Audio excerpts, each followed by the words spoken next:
11वां अध्याय तृतीय स्कंध मनवंतर आदि काल विभाग का वर्णन।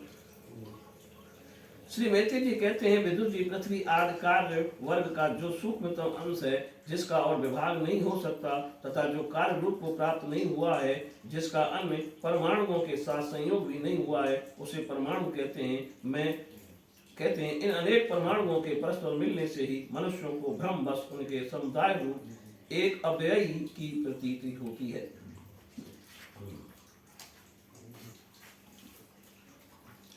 यह परमाणु, जिसका सूक्ष्मतम अंश है, अपने सामान्य स्वरूप में स्थित उस पृथ्वी आदि कार्यों की एकता, समुदाय तथा समग्र रूप का नाम परम महान है।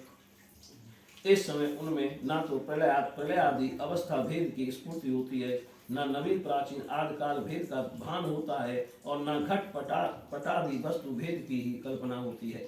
साधु श्रेष्ठ, इस प्रकार यह वस्तु के सूक्ष्मतम और महत्तम स्वरूप का विचार हुआ। इसी के सादृश्य से परमाणु आदि अवस्थाओं में व्याप्त होकर व्यक्त पदार्थों को भोगने वाले सृष्टि आदि में समर्थ अव्यक्त स्वरूप भगवान काल की भी सूक्ष्मता और स्थूलता का अनुमान किया जा सकता है। जो काल प्रपंच की परमाणु जैसी सूक्ष्म अवस्था में व्याप्त रहता है, वह अत्यंत सूक्ष्म है, और जो सृष्टि से लेकर प्रलयंत उसकी सभी अवस्थाओं का भोग करता है, वह परम महान है। दो परमाणु मिलकर एक अणु होता है, और एक तीन अणुओं के मिलने से एक त्रैरेणु होता है, जो झरोखे में से होकर आई सूर्य की किरणों के प्रकाश में आकाश में उड़ता देखा जाता है। ऐसे तीन त्रस रेणुओं को पार करने में सूर्य को जितना समय लगता है, उसे त्रुटि कहते हैं। इससे 100 गुना काल वेद कहलाता है, और 3 वेद का एक लव होता है। 3 लव को एक निमेष, और 3 निमेष को एक क्षण कहते हैं। 5 क्षण की एक काष्ठा होती है, और 15 काष्ठा का एक लघु, 15 लघु की एक नाड़का दंड कही जाती है। 2 नाड़का का एक मुहूर्त होता है, और दिन के घटने बढ़ने के अनुसार दिन एवं रात्रि दोनों संधियों के 2 मुहूर्तों को छोड़कर 6 या 7 नाड़का का एक प्रहर होता है। यह याम कहलाता है, जो मनुष्य के दिन या रात का चौथा भाग होता है।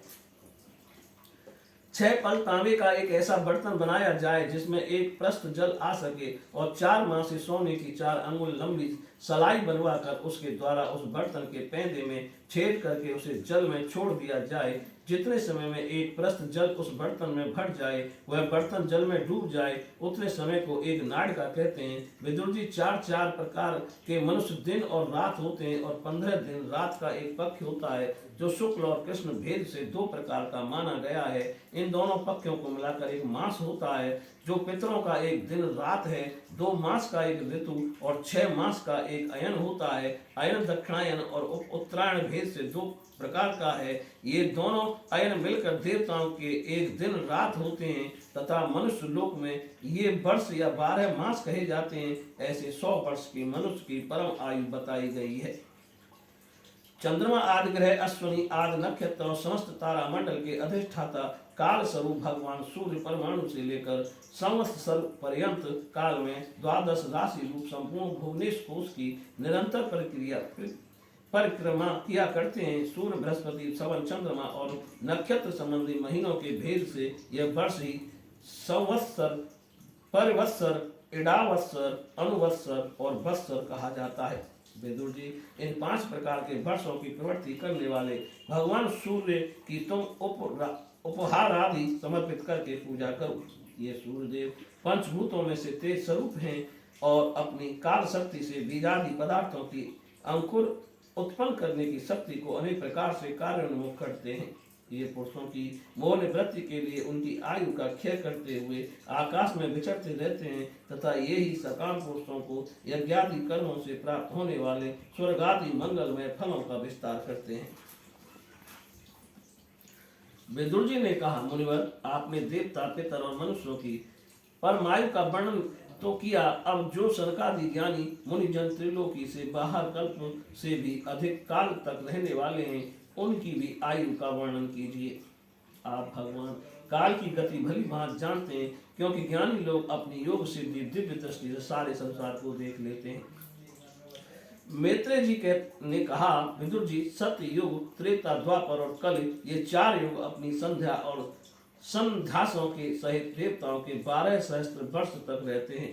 ऐसा बतलाया गया है कि इन सत्यादि चारों युगों में क्रमशः 4, 3, 2 और 1 सहस्त्र दिव्य वर्ष होते हैं और प्रत्येक में से जितने सहस्त्र वर्ष होते हैं उससे दुगने 100 वर्ष उनकी संध्या और संध्या वास्तव में संध्या यासों में होते हैं। युग की आदि में संध्या होती है और अंत में संध्यास। इसकी वर्ष गणना सैकड़ों की संख्या में बतलाई गई है। इनके बीच का जो काल होता है उसी को काल भेदताओं ने युग कहा है। प्रत्येक युग में एक एक विशेष धर्म का विधान पाया जाता है। सतयुग के मनुष्यों में धर्म अपने चारों चरणों से रहता है, फिर अन्य युगों में अधर्म की वृद्धि होने से उसका एक एक चरण क्षीण होता जाता है। प्यारे विदुर जी त्रिलोकी जी से बाहर महलों से महलोक से ब्रह्मलोक पर्यंत यहाँ कि 1 सहस्त्र चतुर्युगी का एक दिन होता है और इतनी ही बड़ी रात्रि होती है जिसमें जगत कर्ता ब्रह्मा जी शयन करते हैं। उस रात्रि का अंत होने पर इस लोक का कल्प आरंभ होता है। उसका क्रम जब तक ब्रह्मा जी का दिन रहता है तब तक चलता रहता है। उस एक कल्प में 14 मनु हो जाते हैं। प्रत्येक मनु 71 चतुर्युगी से कुछ अधिक काल चतुर्युगी तक अपना अधिकार भोगता है। प्रत्येक मनवंतर में भिन्न भिन्न मनवंशी राजा लोग, सप्तर्षि, देवगण, इंद्र और उनके अनुयायी गंधर्वादि साथ साथ ही अपना अधिकार भोगते हैं। यह ब्रह्मा जी की प्रतिदिन की सृष्टि है जिसमें तीनों लोकों की रचना होती है। उसमें अपने अपने कर्मानुसार पशु, पक्षी, मनुष्य, पितर और देवताओं की उत्पत्ति होती है। इन मनवंतरों में भगवान सत्व गुणों का आश्रय ले अपनी मनु आदि मूर्तियों के द्वारा पौरुष प्रकट करते हैं, इस विश्व का पालन करते हैं। कालक्रम से जब ब्रह्मा जी का दिन बीत जाता है तब वे तमोगुण के संपर्क को स्वीकार कर अपने सृष्टि रचनात्मक पौरुष को स्थगित करके निष्ठेष्य भाव से स्थित हो जाते हैं। इस समय सारा विश्व उन्हीं में लीन हो जाता है। तब जब सूर्य और चंद्रमादि से रहित वह प्रलय रात्रि आती है तब वे भू स्व 3 लोक उन्हीं ब्रह्मा जी के शरीर में छिप जाते हैं। उस अवसर पर तीनों लोग शेष जी के मुख से निकली हुई अग्नि रूप भगवान की शक्ति से जलने लगते हैं। इसलिए उसके ताप से व्याकुल होकर भृगु आदि मुनीश्वर गण महलोक से जनलोक को चले जाते हैं। इतने में ही 7 समुद्र प्रलय काल के प्रचंड पवन से उमड़कर अपनी उछलती हुई उत्ताल तरंगों से त्रिलोकी को डुबो देते हैं। तब उस जल के भीतर भगवान शेष सैया योग निंद्रा से नेत्र मूंद कर शयन करते हैं। उस समय जनलोक निवासी मुनिगण उनकी स्तुति किया करते हैं। इस प्रकार काल की गति से एक एक सहस्त्र चतुर्युग के रूप में प्रतीत होने वाले दिन रात के हेर फेर से ब्रह्मा जी की 100 वर्ष की परमायु भी बीती हुई सी दिखाई देती है।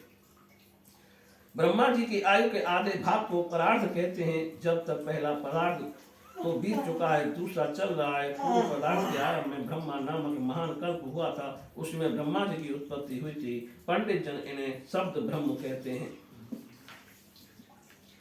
उसी परार्ध के अंत में जो कल्प हुआ था उसे पार्व कल्प कहते हैं। इसमें भगवान के नाभि सरोवर से सर्वलोकमय कमल प्रकट हुआ था। विदुर जी, इस समय जो कल्प चल रहा है वह दूसरे परार्ध का आरंभक बतलाया जाता है।